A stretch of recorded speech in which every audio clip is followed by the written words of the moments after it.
¿Qué tal? Muy buenas noches. Bienvenidos a su programa El Análisis de las Noticias. Buen inicio de semana. Hoy tenemos a un invitado especial para poder analizar los diferentes temas, al licenciado Julio Rivera Clavería, a quien le doy la más cordial bienvenida. ¿Cómo está, licenciado? Buenas noches, Sandy. Buenas noches a los amigos en casa.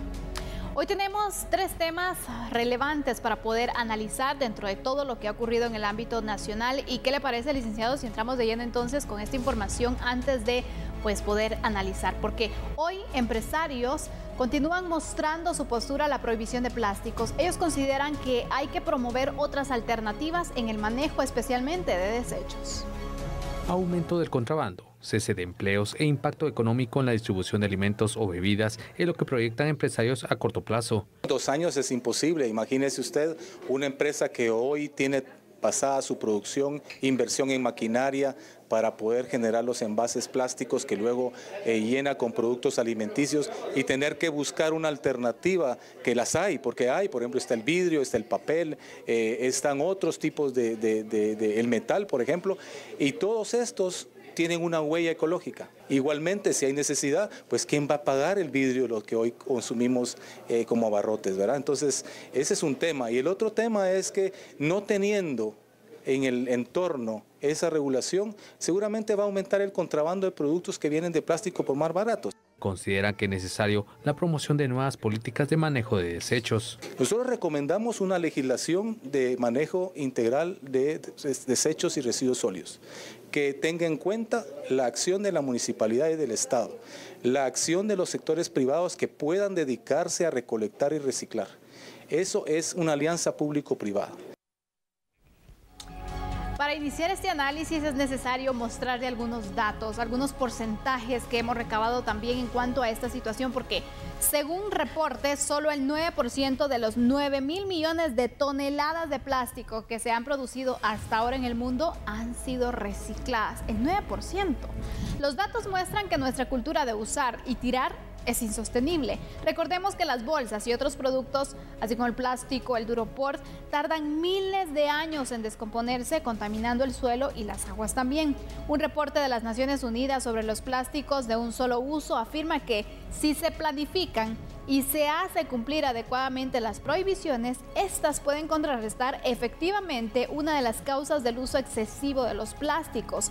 Este reporte también afirma que es necesario solucionar el problema desde sus raíces. Los gobiernos, por supuesto, tienen que mejorar las prácticas de gestión de residuos y bueno, nuestro país dio el gran paso de prohibir el uso de los plásticos y el Duroport para que de esta manera en 2 años se pueda ya implementar. A este punto, licenciado, quiero por favor tener su análisis respecto a esta situación. ¿Bastará únicamente esta medida para poder hacer algo en pro del medio ambiente, si bien la iniciativa pues sí es positiva? Pues yo creo que no. Yo creo que es un poco complicado que en 2 años pueda darse por finalizado la utilización del plástico en todo el país. Creo que lo más importante es complementarla con algunas otras medidas, como el tema educacional. Uno de los graves problemas es que efectivamente en el manejo de estos productos en términos generales, todos los guatemaltecos hacemos un uso desmedido sin pensar que efectivamente estamos ayudando a contaminar el medio ambiente. Y esto tiene que ser parte del sistema educativo del país para empezar desde la niñez y en los años venideros que estos niños y estos jóvenes que van creciendo vayan entendiendo que tiene que ser un uso moderado a un producto que efectivamente daña el medio ambiente. Hablábamos también que, por ejemplo, hay ciertas personas que, por ejemplo, las personas ya muy grandes, nuestros abuelitos, por ejemplo, ellos no estaban con tanto este tema de los plásticos, pero obviamente se fueron acostumbrando. Ahora los niños, ellos ya están, o sea, ya se encontraban en esta, pues era del plástico, si le queremos llamar de alguna forma, porque entonces ya crecen especialmente con algo que ven normal usar un plástico, cuando no debería ser así, pero también la educación creo que no ayuda en el hecho de ver cuáles son los efectos que van causando al medio ambiente. Yo creo que sí, yo creo que lo más importante es que efectivamente los niños y los jóvenes puedan educarse de una manera mucho más a fondo en esos temas, pero hay otro tema con el que yo lo complementaría, y es que efectivamente el manejo de los desechos por parte de las municipalidades es una necesidad. Claro. Porque ¿cuánto plástico puede quedarse en la ciudad de Guatemala? ¿Cuánto plástico puede quedarse en los municipios alrededor de la ciudad de Guatemala? Y deberíamos de estar pensando en fábricas de reciclaje para ir complementando educación, reciclaje y legislación y poder ir de alguna manera minimizando todos esos daños que produce el plástico, porque quitarlo en 2 años simplemente con un acuerdo gubernativo, yo lo veo poco factible. Pero también en este tema, bueno, ha originado diferentes comentarios y quiero mostrar algunos datos también porque se buscan o se proponen otras soluciones. Y ante ello me voy a apoyar de algunos datos que ha dado a conocer las Naciones Unidas porque, según el reporte de la ONU, es necesario que el gobierno ayude a la promoción de alternativas al plástico y también a los proyectos que reciclan o transforman residuos. Sobre las alternativas y su alto precio, por ejemplo, la ONU recomienda que los gobiernos introduzcan incentivos financieros para cambiar los hábitos de los consumidores, los minoristas y, por supuesto, también de los fabricantes. Entre estos incentivos se encuentra la reducción o la anulación de impuestos o subsidios a la importación de materiales utilizados en la elaboración de estas alternativas. Y es clave para que la prohibición funcione hacer cumplir entonces eficazmente la medida elegida, asegurándose que hay una clara asignación de roles y responsabilidades. Y a este punto me voy en el tema de los fabricantes, licenciado, porque sabemos que está la industria entonces del plástico, de todos estos, del duropor y demás, y que obviamente también se traduce en varios empleos. Es decir, es una fuente económica. Entonces, con esta prohibición, esa fuente económica se va, es decir, pueden existir desempleos, también ese ingreso que se tenía ya no se va a tener, pero entonces también ¿cómo ayudamos a que este sector migre para otras opciones? Por ejemplo, lo que plantea Naciones Unidas es que efectivamente se facilite a los empresarios con una baja de impuestos o ningún tipo de impuesto para la implementación de fábricas que manejen otros productos, por ejemplo maderas, por ejemplo papel, por ejemplo vidrio, por ejemplo metales, etcétera. Y esto permite que efectivamente la gente que ha trabajado en el plástico durante muchos años pueda migrar para estas nuevas fábricas y vayamos poco a poco desechando la utilización de plástico. Pero es que de todas formas, aunque así fuera, no se va a tardar 2 años. Es un proceso de mediano y largo plazo, porque nosotros en Guatemala tampoco podemos simple y sencillamente hoy decir, mire, quedan exonerados de impuestos, quedan exonerados de cualquier regulación las empresas que se van a dedicar al vidrio, que se van a dedicar a esto. Y entonces, ¿cómo percibe el gobierno impuestos para poderlos aplicar en educación, en salud, etcétera? Exactamente, y ante esta situación también recordemos que es un proceso, obviamente, si yo trabajo con un material y después voy a migrar a otro, tengo que estudiar, tengo que ver la manera en la fabricación y demás, entonces al final pues es todo un plan que se debe tener, y hablábamos incluso detrás de cámara con el licenciado Rivera que obviamente esta iniciativa podría ayudar, sí, pero no sola creo que no tendría los impactos que se necesitan y se deberían apoyar también con otras iniciativas, licenciado. Yo insisto en lo primero que he planteado. Yo creo que efectivamente el trabajo que tienen que hacer las autoridades municipales es un trabajo de fondo para el tema del reciclaje. Es decir, hay algunas empresas interesadas posiblemente en el mundo, chinas, japonesas, coreanas, yo no sé, que quieran instalarse en Guatemala, pero que cuenten con la materia prima. Es decir, si logramos poder hacer que confluyan, ¿qué le digo yo? 10, 15 municipios con plásticos a un punto central y que aquí se procese todo, pues va a ser mucho más fácil y va a ser un negocio rentable. Mientras que a la vez estamos ayudando a que efectivamente ese plástico ya no dañe el medio ambiente. Paralelamente, el tema educacional y una nueva legislación que vaya prohibiendo algún tipo de hechos para que en el futuro no se pueda utilizar desde ningún punto de vista el plástico. Bueno, eso es lo que ha pasado en torno a este tema, que obviamente ya las autoridades deberán tomar las decisiones. También el presidente electo se ha pronunciado al respecto y bueno, él será quien le dé seguimiento también a estas medidas. Licenciado, ha llegado el momento de hacer una pausa. Vamos a volver en unos minutos, pero le invitamos a que por favor continúe con nosotros porque al regresar estaremos abordando también sobre una iniciativa de ley que se ha planteado en el Congreso de la República. Conozca en unos momentos. Ya volvemos.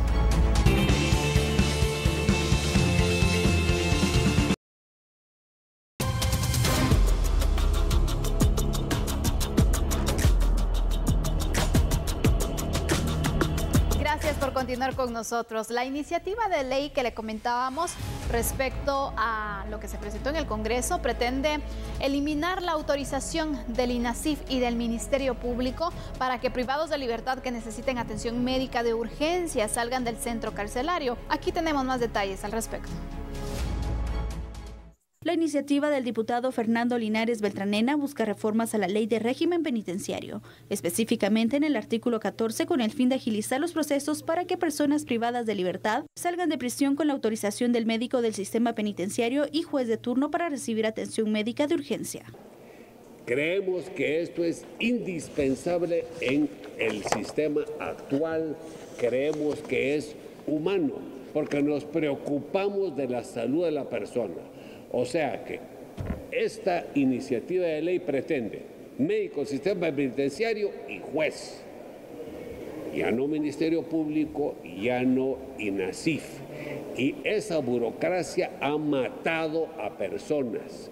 Ha matado específicamente al licenciado Barquín, específicamente al doctor Oliva, que no llegaron a un hospital a tiempo y se murieron por esa burocracia innecesaria que está en la ley del sistema penitenciario. Por lo tanto, creemos que esta iniciativa es indispensable, es importante, la promoveremos. Actualmente la ley de régimen penitenciario establece que un privado de libertad necesita autorización e informe del médico del sistema penitenciario, peritaje forense del INASIF, dictamen favorable del MP y autorización de un juez para ser trasladado a un centro de atención médica. Para evitar una burocracia innecesaria. ¿Por qué quitar al Ministerio Público? Porque ellos hacen la persecución penal. ¿Por qué quitar al INASIF? Porque ellos hacen exámenes forenses. Ahora, si viene el juez y tiene una duda del caso, que por ejemplo el médico del sistema penitenciario dice, como ocurrió en la masacre del Roosevelt, que para ponerle una inyección a aquel marero que sacaron del preventivo, que sacaron de Pavoncito y lo llevaron al Roosevelt, entonces el juez puede pedir un segundo dictamen. Pero en la mayoría de los casos la urgencia médica es patente, es obvia y eso es lo que pretendemos que se haga ahora. Según el congresista, la reforma busca asegurar la celeridad del tratamiento médico urgente y necesario para privados de libertad. Pero cuando hablamos acerca de la atención médica, el artículo 14 de la ley del sistema penitenciario abarca distintos aspectos. Y dentro de este artículo habla acerca de la necesidad y el derecho que las personas reclusas tienen a la atención médica regular de forma oportuna y de forma gratuita. Pero también afirma que los centros de detención preventiva y de condena deben contar con servicios que sean permanentes de medicina general, de odontología, psicología y psiquiatría con su respectivo equipo. También regula que, por ejemplo, en caso de gravedad o cuando las personas reclusas lo soliciten, ellos tienen el derecho de ser asistidos por medio de particulares o a recibir atención en instituciones públicas, así como privadas, a su costa, previo dictamen favorable del médico forense y del Ministerio Público y con la autorización del juez respectivo, salvo en casos de extrema urgencia en los cuales saldrán con autorización del director del centro, quien debe inmediatamente notificar al juez competente. Y en este último punto es donde se ha dado pues esta situación y es este punto burocrático que menciona el diputado ponente de la iniciativa de ley. Pero para iniciar con el análisis, yo quiero consultarle al licenciado. Analicemos lo que dice el artículo 14. Deben tener unidades permanentes de medicina general, odontología, psicología y psiquiatría. ¿Cómo está actualmente el sistema penitenciario? ¿Tiene estas unidades? No, La realidad es que en la actualidad no existe ningún tipo de este tipo de unidades. Podrán haber en algunos centros algunas, pero no es la generalidad. Y acuérdese usted que son 22 cárceles departamentales las que tenemos que cubrir y Pavón, Boquerón y otras que son muy grandes en el país y que no tienen este tipo de atención. Por lo tanto, muchos de los pacientes tienen que salir. Y yo creo que en la propuesta que hace el diputado hay algo que es importante, y es que efectivamente en caso de una emergencia puede efectivamente el director sacar de manera inmediata al reo para que sea atendido en un hospital y dar el aviso inmediatamente al juez competente. El problema se ha dado cuando se solicita a través del Ministerio Público la salida de un interno, porque normalmente lo que piden es que primero se haga un dictamen por parte del INASIF, y al final, en muchos de los casos, cuando ese dictamen regresa al juez, la persona o ya ha fallecido o tiene graves problemas. Y eso es una realidad. Yo creo que la propuesta no es mala. Lo importante es que no se abuse, porque eso es parte de lo que también sucede muy frecuentemente cuando se hace una propuesta de esta naturaleza, para poderle dar a los internos también el derecho a la salud y el derecho a la vida. Que son derechos universales al final, licenciado. Pero es correcto. Imagínese, aquí dice, ante una gravedad o cuando se necesite atención especializada, se debe recurrir entonces al dictamen del INASIF, al Ministerio Público o ya sea el director.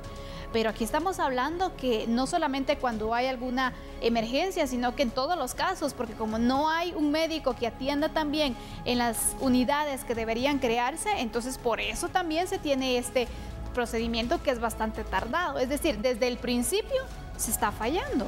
Le voy a poner un ejemplo. Yo me recuerdo de un caso ahorita en Huehuetenango que acaba de suceder. Un hombre cae detenido por un accidente de tránsito y por no poder pagar la talacha, lo golpean inmisericordiamente. Pide que por favor lo trasladen a un hospital, nadie hace absolutamente nada y el hombre muere en la prisión. Después tiene otro caso en la carceleta de acá en Guatemala, en donde fallece una persona porque no hay un médico que pueda revisarlo, auscultarlo y determinar si en el accidente que él tuvo no sufrió lesiones internas. Una atención primaria. Por eso, que es lo mínimo, lo básico. Exacto. También fallece. Y así le podría mencionar muchos otros casos en los que efectivamente uno se va enterando y que yo creo que este tipo de medidas pueden de alguna manera salvar vidas. Y por eso es que vamos a analizar entonces los puntos que se proponen en la iniciativa de ley y nos vamos a respaldar con estos datos que fueron de esta manera pues citados en cuanto a la iniciativa que se presentó. Esta iniciativa busca que la atención médica para los reclusos sea más rápida y que evite esta burocracia. La iniciativa también busca que los dictámenes del Ministerio Público y del INASIF ya no sean necesarios, simplemente un dictamen favorable del médico del sistema penitenciario. Además, afirma que si hay una duda razonable, el juez podría incluso recibir un dictamen del médico forense. El diputado ponente afirma que la iniciativa de convertirse en ley podría salvar vidas. Aquí hablan acerca de un médico del sistema penitenciario, licenciado. ¿Los tienen? Tienen algunos, pero el problema es que no están 24 horas. ¿Y qué sucede si una persona tiene problemas graves a las 10 de la noche? ¿Cómo hacen para sacarlo si no hay alguna autorización? Y el gran problema hoy es que nadie quiere autorizar una salida, ni siquiera los directores. Es mucha responsabilidad. Porque ellos asumen la responsabilidad y en caso de que efectivamente este paciente no hubiera tenido la gravedad que uno se podría imaginar, puede ser sujeto de un proceso penal y tener responsabilidades. Porque no se sabe si se usa, por ejemplo, para un plan de escape o... Es correcto, entonces hay que ser muy cuidadoso con estos temas, pero yo sí creo que es muy importante que este tipo de leyes puedan de alguna manera mejorar las condiciones para que los internos también tengan acceso a mejores condiciones de salud y de vida dentro de las prisiones. ¿Qué otra solución podría ser aplicada también en este tema, licenciado, para evitar los riesgos? Porque lo que se busca es que obviamente los que están privados de libertad pues reciban la atención médica porque lo necesitan, es un derecho, pero también resguardar la seguridad de todas las personas que acuden a los centros hospitalarios públicos y que en ocasiones también se ven en peligro, y hemos tenido casos en los cuales se han presentado algunos atentados, por ejemplo. Por ejemplo, yo creo que tener hospitales mínimos que permitan que efectivamente puedan darse los primeros auxilios, por así decirlo, o tomar las primeras medidas emergentes para evitar que una persona pueda sufrir un colapso o sufrir un grave daño al interno, y de ahí poderlo trasladar después de verificar que esta persona efectivamente está sufriendo una enfermedad grave. Y yo creo que en ese la inversión, pues de alguna manera tiene que hacerse, porque los centros carcelarios del país tienen que ser remodelados, reestructurados o rehechos en el futuro, y eso implica también hospitales. Al no invertir en este tema tan esencial como es la salud en los centros carcelarios, y ya para ir concluyendo, ¿cuáles son esas consecuencias al final que se van teniendo? Porque la iniciativa pues promete agilizar y tener una atención inmediata, pero también se necesitaría entonces de esos médicos que estuvieran dentro de los centros asistenciales, de los centros carcelarios, perdón, para poder atender inmediatamente, porque si no de nada serviría, pero se necesita dinero. Se necesita primero una inversión, segundo contar con los profesionales necesarios, armar clínicas básicas mínimas que permitan dar un tratamiento rápido, y segundo, efectivamente agilizar cualquier salida de emergencia para estas personas, para evitar que mueran dentro de las prisiones, como ha sucedido en muchos casos y de manera injusta. Bueno, ese es el proyecto de ley que se planteó ante el Congreso de la República. Recordemos que deberá seguir su proceso normal para verse entonces si al final se declara como una ley, y posteriormente las autoridades deberían entonces iniciar con el proyecto para que se cumpla lo estipulado. Ahora conozcamos otras noticias. El presidente electo Alejandro Yamatei dio a conocer detalles de su agenda de trabajo en Estados Unidos. También dio a conocer sobre el proceso de transición de gobierno y otros temas nacionales. En su visita a Estados Unidos, el presidente electo Alejandro Yamatei contempla una serie de reuniones con miembros de Naciones Unidas, jefes de Estado e inversionistas. Vamos a ir, tenemos una serie de reuniones, una agenda muy cargada que incluye a varios jefes de Estado, varios cancilleres, organizaciones internacionales, la propia ONU, y tenemos reuniones con empresarios que incluso algunos de ellos están volando de Europa hacia Nueva York para tener una plática con nosotros sobre el tema de inversión en el país. Parte de ese tema de inversión es la inversión para la formulación del tren rápido de Guatemala, o el tren de Guatemala que queremos levantar, y hemos invitado a que tengamos la firma de un convenio en donde podamos traer a Qatar Airlines a Guatemala para poder tener la primera línea asiática que una a los dos países. Esa última sí será producto de un estudio de comercialización por parte de ellos sobre la rentabilidad. En el plano local, se refirió a la prohibición de los productos plásticos. Yo no considero que sea oportuno que un gobernante saliente emita un acuerdo gubernativo que se va a aplicar hasta dentro de 2 años, cuando ya no va a ser el presidente. No lo considero oportuno, más lo respeto, pero no podemos estar de acuerdo con eso. De nuevo, nuestro equipo de abogados lo está analizando, estamos haciendo las consideraciones del caso, y si para el 14 de enero nosotros consideramos que ese acuerdo gubernativo no tiene sentido, pues el 14 de enero lo vamos a derogar. Otro de los temas es el comienzo del trabajo de las mesas de transición. La transición ya ministerio por ministerio se abre a partir del 1 de octubre. Hemos tenido que en algunos casos una relativa buena comunicación con algunos ministerios. Ahorita en estas semanas un aprovechamiento de nuestra parte para ir terminando de integrar efectivamente no todos los equipos, no solo los equipos, sino llenar todos los requerimientos legales para la presentación de los puestos de ministros, viceministros, etcétera, que hay la necesidad de sacar finiquitos, antecedentes penales, antecedentes policíacos, todo se ha hecho se ha estado trabajando. Hemos trabajado fuertemente con la Contraloría General de Cuentas de la Nación. Yamatei adelantó los cambios que impulsará en el Aeropuerto Internacional Aurora. Que la propuesta del gobierno entrante es separar las funciones de aeronáutica civil del control de los aeropuertos. O sea, porque no pueden ser juez y parte. O nos dedicamos a la seguridad de la aeronavegación o nos dedicamos a mantener el aeropuerto en buen estado. Y no podemos tener a la gente haciendo las dos cosas. Entonces se está haciendo el análisis de cuáles son los cambios que hay que hacer para separar las funciones. Eso nos daría una mayor versatilidad para poder atender. Al día de hoy el Aeropuerto Internacional Aurora tiene de las 10 mangas, 4 en mal estado. Un aeropuerto con 6 posiciones para atender, no puede ser un aeropuerto que crezca mucho. Hay la necesidad de ampliar el aeropuerto. Asimismo, durante su gira a México, se concretaron avances para firmar el próximo año un acuerdo de cielo abierto con el vecino país e impulsar los vuelos para elevar el comercio y turismo. Cooperantes mexicanos también están interesados en brindar apoyo a Guatemala con la promoción de un hospital escuela de oftalmología en Zaragoza, Chimaltenango. Se espera ubicar los terrenos y el apoyo de la Universidad de San Carlos. Por último, se dio a conocer un proyecto tecnológico que busca promoverse en las escuelas a partir del próximo año y con ello elevar la calidad educativa. Tenemos que hacer una pausa, pero le invitamos a seguir con nosotros porque cuando regresemos hablaremos acerca de los resultados del estado de sitio. Ya volvemos.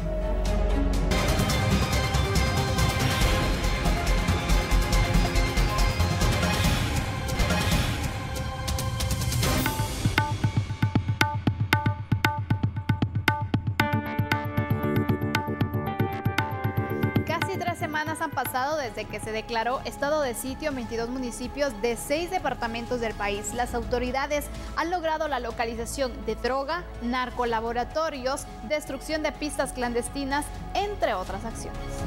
2 narcolaboratorios, 5 pistas clandestinas y la localización y erradicación de más de 1 millón de matas de coca son lo que destaca entre las acciones de estado de sitio en Izabal y algunos municipios de Alta Verapaz y Baja Verapaz, también Petén, El Progreso y Zacapa.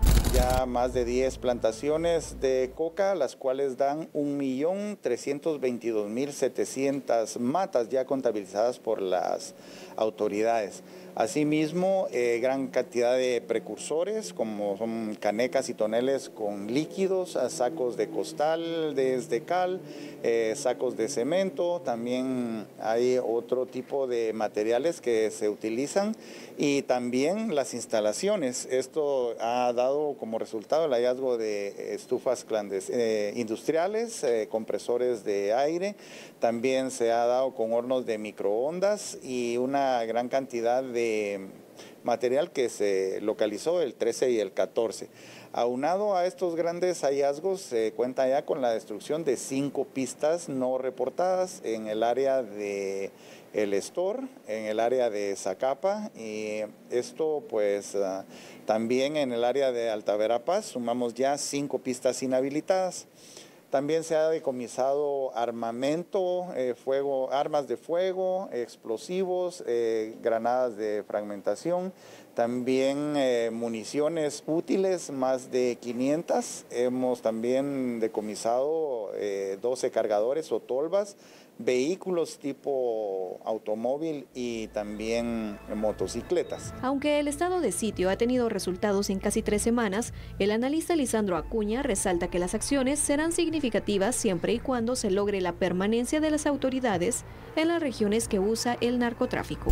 Ya se decretó un estado de sitio y esto se ha aprovechado por parte del Estado de Guatemala para recuperar la gobernabilidad y tener presencia, en este caso, en estas áreas. Por ejemplo, del Ministerio Público, de la Policía Nacional Civil, en las áreas fronterizas del Ejército, porque de nada sirve si se tiene un estado de sitio por 30 días, pero después, ¿qué pasa? ¿verdad? Entonces, yo creo que aquí el Estado debe dar seguimiento, por ejemplo, el Ministerio Público a las investigaciones, la Policía Nacional Civil, para poder recuperar estas zonas que puedan estar siendo afectadas por el crimen organizado. También hay que decirlo, hay otros temas en los cuales el Estado debe priorizar, y estas zonas pues prácticamente se ha visto reflejado conflictos sociales, que son demandas de los ciudadanos en los cuales también el Estado debe de tomar cartas en el asunto. ¿Y por qué? Porque cuando hay ausencia de Estado y no hay unas respuestas a estos conflictos sociales, pues obviamente la ciudadanía queda vulnerable y el crimen organizado aprovecha esta ausencia del Estado. El estado de sitio fue establecido desde el 4 de septiembre y al finalizar, las autoridades deben informar por escrito sobre los resultados al Congreso de la República. Bueno, entremos de lleno con los datos, porque el estado de sitio ha estado vigente durante 17 días en 22 municipios de 6 departamentos. Y en esta situación el ejército ha ejecutado 24 operaciones aéreas, 130 navales y 12 jornadas médicas. De forma conjunta con la Policía Nacional Civil se han realizado puestos de control y registro, 650 inspecciones, 218 patrullajes de reconocimiento también, y se han decomisado 3 tipos de material explosivo, 2 vehículos, 1 motocicleta, 31 armas y 495 municiones. Estos son los resultados que podemos obtener hasta el momento. Licenciado, ante esta situación, ¿cómo ha visto usted estos operativos que se han desarrollado? ¿Qué hace falta todavía por hacer? Yo creo que lo que está haciendo el ejército y la policía es lo que se planificó, y los resultados pues ya los tenemos a la vista: la destrucción de pistas clandestinas, el hallazgo de narcolaboratorios, de plantaciones de coca, armas de fuego, municiones, tal vez no en la cantidad que uno creía que se podían encontrar, porque efectivamente en ese lapso en el que se suceden los hechos y que se pone en vigencia el estado de sitio, da el tiempo suficiente para que efectivamente se puedan sacar armamento y muchas otras cosas. Pero creo que en términos generales los operativos han sido llevados conforme a una planificación y los resultados han sido satisfactorios. Rescato algo que usted ha indicado, a lo mejor no con los resultados o de la manera en la que se pretendía o se creía que se lograría, y eso es algo que han cuestionado muchas personas, incluso los resultados que se han tenido, que son bastante visibles, son muy importantes, pero le pregunto, ¿sin el estado de sitio se podrían tener estos resultados? No, definitivamente no. ¿Por qué? Porque la población está armada, está organizada para enfrentar a la policía en cualquier momento en que efectivamente hubiera puesto en marcha un operativo, y para eso tienen dirigentes comunitarios que trabajan con el crimen organizado y que utilizan a la población como escudo humano, niños y mujeres. Eso es una realidad innegable, pero sabiendo ellos que efectivamente se implementa el estado de sitio, saben que pueden ser detenidos y puestos a disposición de los tribunales. En el otro caso, inmediatamente hubieran comenzado a disparar y la policía o el ejército se ven impedidos de poder responder a ese fuego, porque saben que efectivamente hay niños y mujeres que colocan ellos para evitar que estos operativos den los resultados que se pretenden. Y es necesario resaltar esto porque también habían algunos sectores en los cuales pues no estaban muy de acuerdo con el establecimiento del estado de sitio. Pero hablando siempre de los resultados, hay que mostrar otros datos y por eso colocamos en pantalla esta información.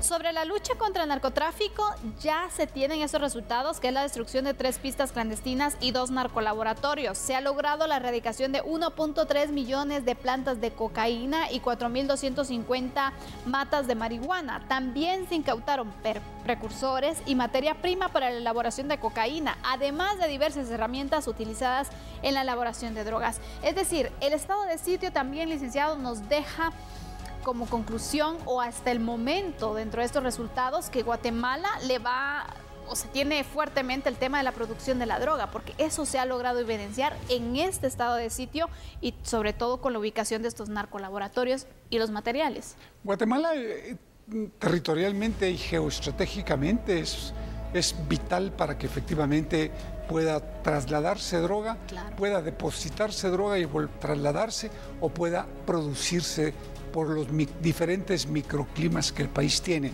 Por ejemplo, el opio a través de la amapola, el arbusto de coco para la pasta de la cocaína y la marihuana. Es decir, aparte de los laboratorios puramente químicos para lo que son anfetaminas y otras cosas. Entonces, como este territorio lo permite porque es muy montañoso y son áreas sumamente alejadas en las que se necesita meter gentes por días para irlos descubriendo y persiguiendo,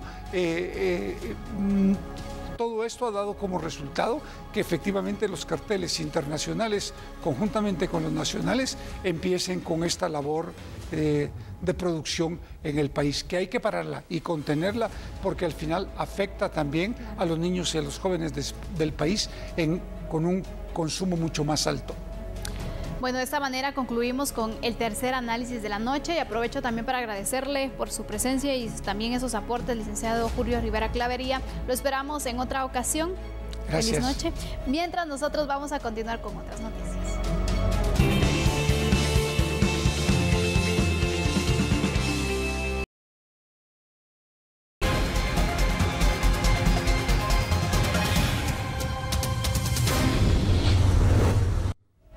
Gracias por continuar con nosotros. Los daños causados por la lluvia en el libramiento de Chimaltenango correrán a cargo de la empresa constructora que trabajó en el lugar. Según información del director de Covial, en lo que va de esta temporada de lluvia, 98 emergencias han sido atendidas por esta institución. Una de estas ocurrió recientemente en el libramiento de Chimaltenango con varios desprendimientos de tierra. Sin embargo, el ministro de la Cartera de Comunicaciones, Infraestructura y Vivienda indica que los trabajos de reconstrucción iniciaron a cargo de la empresa que trabajó el tramo carretero. La empresa que tiene a su cargo la ejecución del tramo, ellos son los responsables de hacer todas las reparaciones pertinentes. Estamos hablando de que ellos van a reparar lo que ha sucedido, están haciendo sus evaluaciones para poder fortalecer algunas partes donde nosotros consideramos o ellos consideren de mayor riesgo, ya que este es un terreno arcilloso, arenoso y con mucha roca.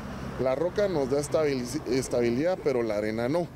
Entonces vamos a reforzar esos puntos. A ello, los responsables del trabajo indicaron que la obra posee una garantía vigente. Nosotros como empresa somos responsables de los daños que se están ocasionando actualmente. Como decía el señor ministro, el país es vulnerable ahorita al invierno, que es bastante fuerte, y el derrumbe ni siquiera ocasionó ningún problema grave, no tapó la vía de la carretera, y además las arcillas, las arenas que están en los taludes son los que más erosionan. Esta protección que se hizo es una protección únicamente para evitar la erosión de los taludes, no son muros de contención, para que podamos tener un poquito claro que lo único que es proteger y evitar que se erosione con mayor facilidad los terrenos y los taludes que tenemos acá. Nuevamente evaluar y volver a hacer el tipo de revestimiento que estamos haciendo acá, ¿verdad? ¿Cuánto tiempo se estima que esto ya pueda quedar terminado? Ingeniero. Yo digo que en unos 15 días ya está totalmente reparado, sin embargo, se van a hacer evaluaciones de algunos otros puntos y si hay necesidad de arreglarlos, pues se van a arreglar también. La empresa constructora se hará cargo de los daños que pueden ocasionarse en 60 meses. Luego que la garantía se venza, Covial se encargará del mantenimiento de libramiento de Chimaltenango. Y en otro tema, como parte del 74º periodo de sesiones de la Asamblea General de Naciones Unidas, que se realiza en Nueva York, Estados Unidos, el mandatario de la nación dio a conocer las acciones que realiza el país en el cuidado al medio ambiente.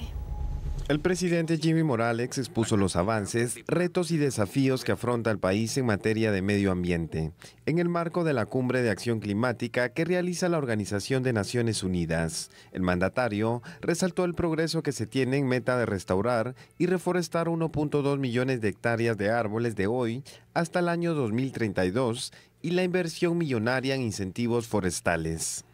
En el que avanzamos notablemente y en el que desde que asumí mi mandato hemos invertido $200 millones a través del programa de incentivos forestales a nivel nacional. Ahora, a nivel regional, Nos sumamos a la iniciativa de conservar los 5 grandes bosques de Mesoamérica, que son el segundo pulmón de América. En materia de protección ambiental, Guatemala ha trabajado fuertemente para la disminución de los niveles contaminantes del planeta. Y aunque solo generamos el 0.04% de polución mundial, somos uno de los 10 países más vulnerables a los efectos del cambio climático. Hemos incrementado la cantidad de plantas de tratamiento de aguas residuales, de tal forma que logramos pasar de apenas 50 plantas de tratamiento que encontramos al asumir nuestro mandato a más de 300 plantas de tratamiento en los últimos 3 años. Además, estamos trabajando arduamente en la limpieza de ríos y para ello estamos instalando más de 200 biobardas en todo el territorio nacional. El mandatario se refirió al proceso que se realizará ante la Organización Mundial de la Propiedad Intelectual por la creación de las biobardas. Con esto, hemos evitado la contaminación de playas y mares del mundo.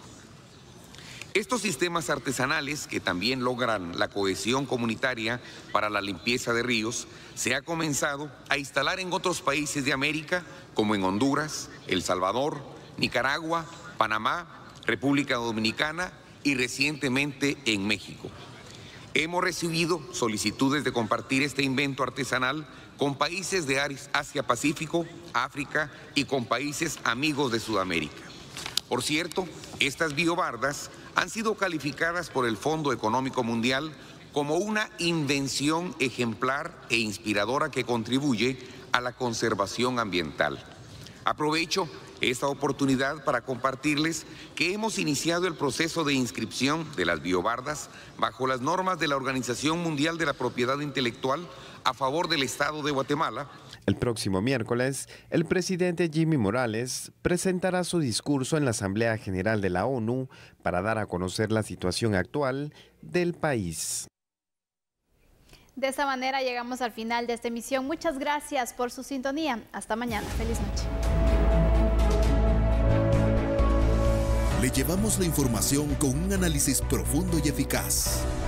Noticias de una forma diferente. Sandy Monroy y Julio Talamonti en A la Medida. 9 de la noche, TN23. Todo Noticias.